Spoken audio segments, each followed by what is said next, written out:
아동과 청소년을 대상으로 한 성범죄가 계속 늘어나고 있는데 처벌은 여전히 솜방망이 그대로입니다. 지난해 성범죄자의 절반 가까이가 집행유예로 풀려났습니다. 최근 아동을 대상으로 한 성범죄가 매년 증가하고 있는 것으로 나타났습니다. 솜방망이 처벌이 원인으로 지적되는데요. 네, 제2의 조두순 사태가 발생하지 않도록 처벌의 현실화가 필요하다는 목소리가 나옵니다. 다시 구속된 김근식뿐만 아니라 다른 아동 성범죄자들 역시 우리 사회를 뒤흔들고 있습니다. 아동 성범죄는 재범 우려가 큰데요. 실제로 이 우려가 현실로 이어진 사건이 최근에 있었습니다.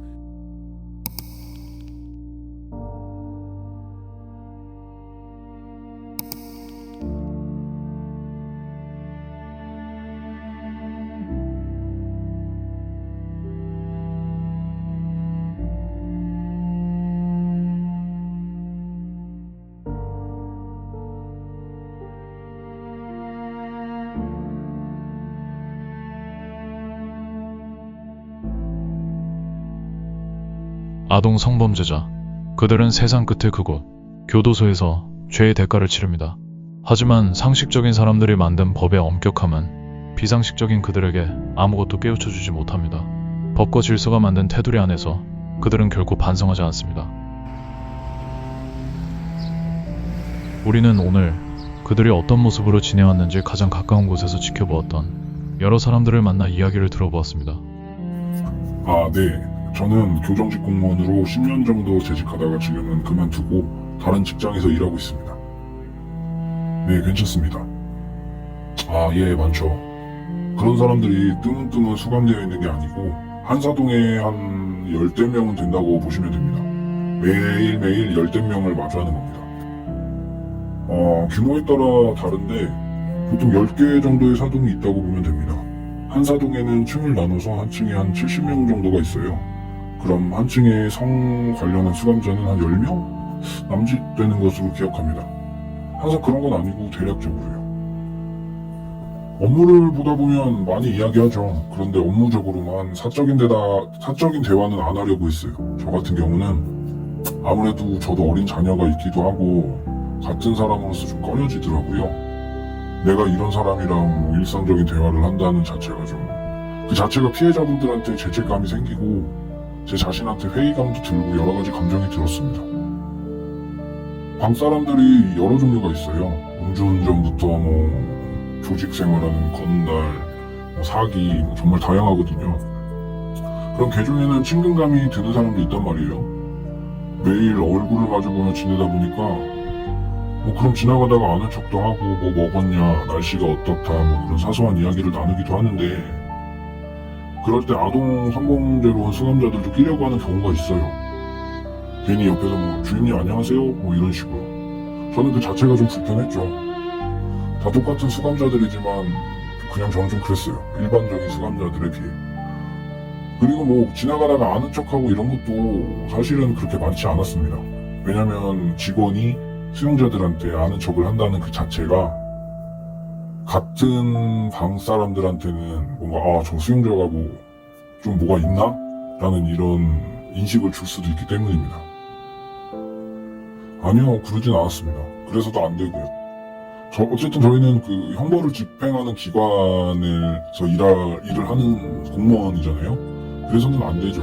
제가 말씀드린 부분은 그거예요. 정말 업무적인 것만, 법에 규정된 사항만, 딱 그것만. 친근하게 대해준다거나 농담을 건넨다거나 그런 인간적인 면을 좀 배제하는 거죠. 안 그러신 분들도 계세요. 그건 교도관들도 다 다른 부분이니까 딱 이렇다 저렇다 말씀드릴 수는 없는 거지만 어쨌든 저 같은 경우는 업무 자체에 차별을 두고 그러진 않았어요. 그리고 좀 오해가 있을 수 있을 것 같아서 한 번 더 말씀드리는데 사적인 대화, 친근감 이런 게 항상 있는 게 아니고요. 업무를 하다 보면 그렇게 해야만 하는 상황들이 있어요. 항상 강압적으로 딱딱하게 로봇처럼 법 규정을 이야기하면서 업무를 처리해야 되는 상황이 있는가 하면 그렇게만 또 굴러가지가 않거든요. 아무래도 사람들이 사는 곳이라. 그래서 얼르기도 해야 되고 야단도 치기도 해야 되고 그런 밀당 같은 걸 해야 돼요. 사람 상대하는 직업이라. 그래서 뭐 이렇게 인사를 한다거나 뭐 그런 것도 사실 업무의 연장선인 거죠. 업무를 좀 더 수월하게 하기 위한. 그래서 뭐 보통 그런 업무적인 게 아니라면 일상적인 때 사적인 대화를 뭐 나누거나 하지는 않았습니다. 업무와 관련된 상황에서 나오는 일종의 뭐 제스처 뭐 같은 거죠. 요령입니다.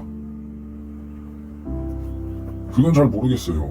사실 교도소가 형벌을 집행하는 기관이고 교도관도 뭐 그 일을 하는 사람들이지 뭐 그 사람들이 어떻게 뭐 잘 어우러져 지내는지 서로 간의 관계가 뭐 좋은지 뭐 그렇게 신경 쓰는 게 아니거든요. 사람도 워낙 많고 방 안에서 폭행이라든지 뭐 사건 사고가 생겨서 그걸 처리하는 것과는 별개로 그리고 그 사람들이 잘 지내는지 뭐 사람 간의 사이가 어떤지는 업무적인 걸 처리할 때 좀 신경을 쓰는 거고요. 뭐 그거랑은 별개로 뭐 사람들 생활을 일일이 저희들이 다 케어해주진 않아요. 그럴 수도 없고 웃기잖아요 그것도. 그리고 이런 아동 성범죄자에만 국한된 것이 아니고 방 사람들이랑 적응 못하고 뭐 왕따 당하고 부타 당하고 뭐 그런 일들은 꽤 많이 있어요. 뭐 아동 성범죄로 왔다고 해서 더 괴롭히고 그런 거는 제가 경험해보지 못했습니다. 제가 뭐 경력이 길지 않게 일을 하다 그만둬서 그럴 수도 있는 거고요.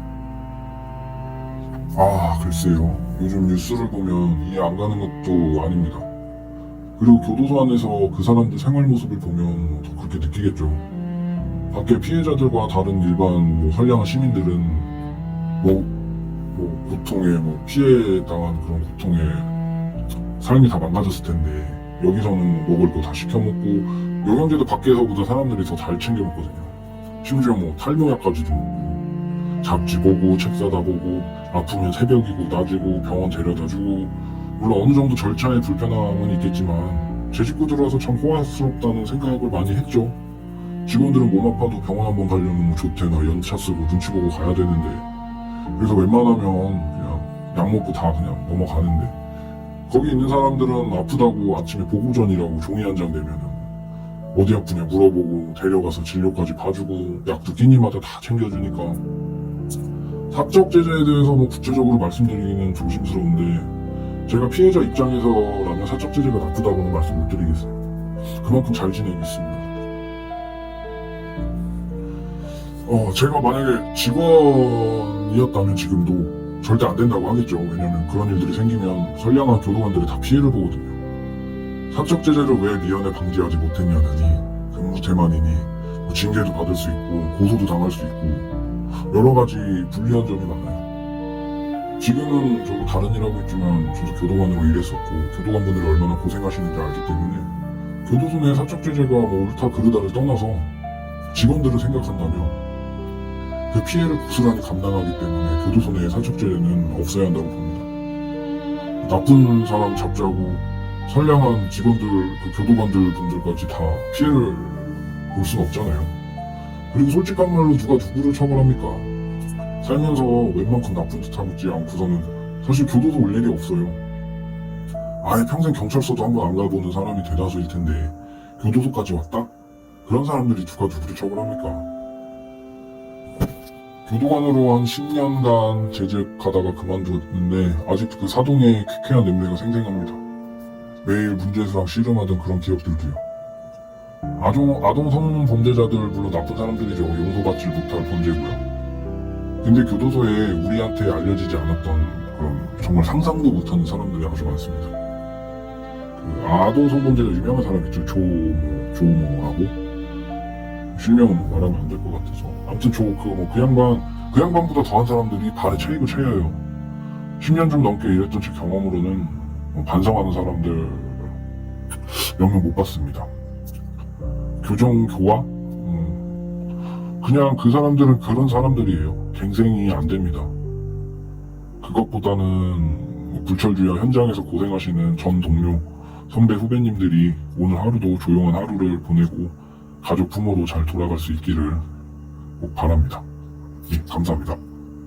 법을 집행하는 교도소에서 무거운 책임을 지고 있는 교도관들은 그들보다 더한 사람들도 많다고 했습니다.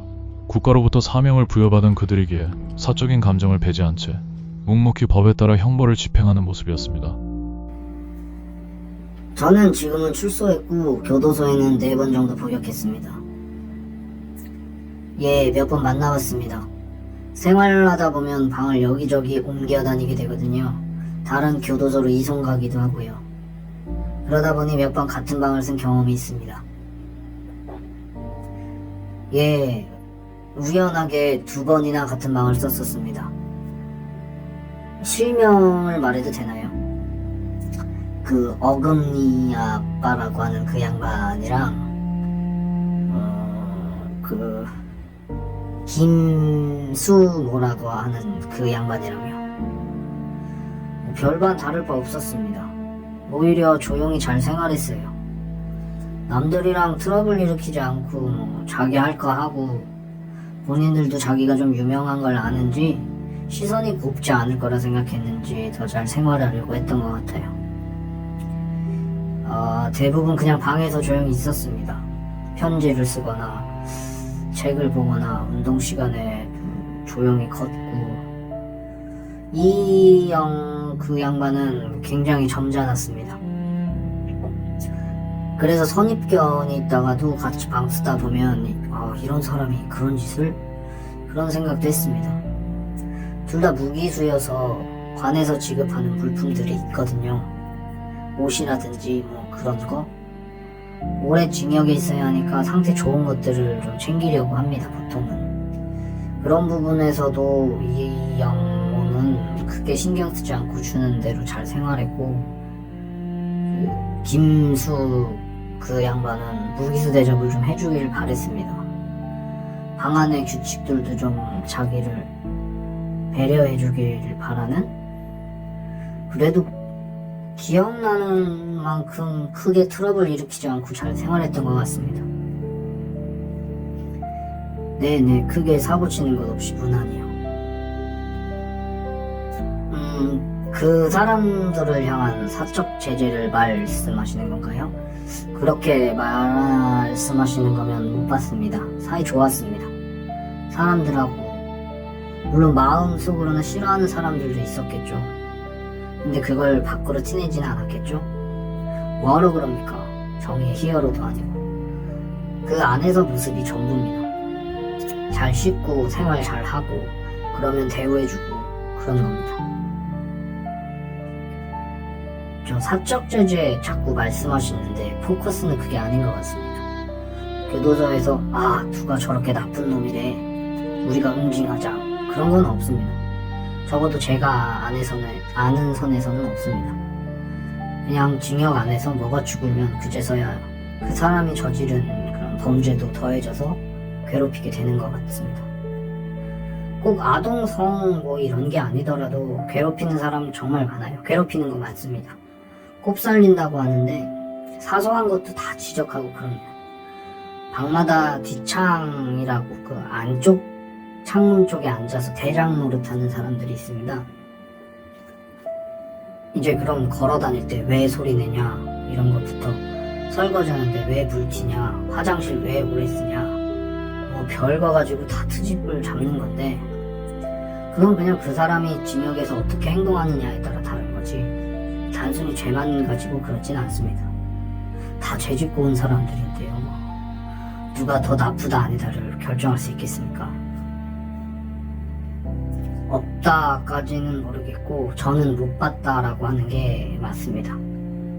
예, 저는 못 봤습니다. 아동성 범죄라고 해서 특별히 가해지는 사적 제재는 경험하지 못했다는 A씨. 다른 출소자의 이야기도 들어보았습니다. 저도 여러 번 가졌습니다. 진짜 나쁜 건 아니고 사소한 걸로요. 오토바이 보호 만들고 벌금 안 내고 뭐 그런 거? 아동 성범죄자요? 그럼요, 많이 봤죠. 성범죄에서 진짜 많잖아요. 예, 많이 봤습니다. 같이 땅 닦고도 쳤어요. 사적죄죠? 사적? 몰래 괴롭히고 그런 거요? 많죠. 나이 든 사람들은 거의 안 그러고요. 어린 애들이 그래요. 조직하는 애들도 많이 그러고요. 대부분 애들이 그래요. 애들, 젊은 애들, 젊은 사람들, 깡패들. 거의 괴롭히는 건 잔소리하는 거고요. 진짜 하루 종일 잔소리하는 거죠. 그럼 스트레스 엄청 받거든요. 근데 그건 목적이 있는 거예요. 계속 잔소리해가지고 다른 방 보내려고. 꼴 보기 싫으니까. 진짜로 때리고 이런 건 한 번 봤어요.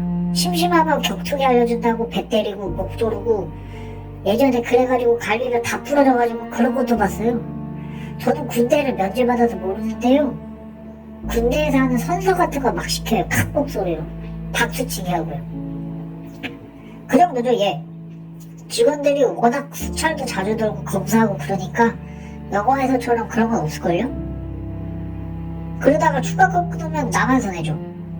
그냥 적당히 골라먹는 정도? 그것만 해도 재밌거든요. 교도관들이 생각보다 근무를 되게 열심히 해가지고 그런 거 심하게 하다가 진짜 큰일 나요. 교도관들 무섭거든요.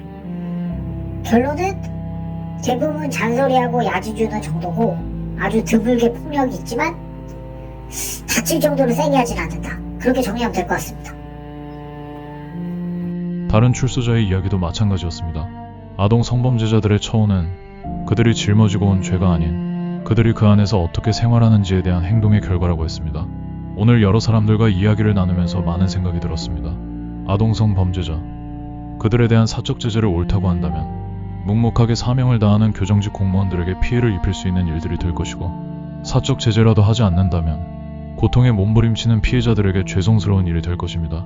과연 어떤 게 옳은 것일까요? 다시 한번 죄에 따르는 합당한 처벌이 국가적 차원에서 이루어지길 간절히 바라봅니다.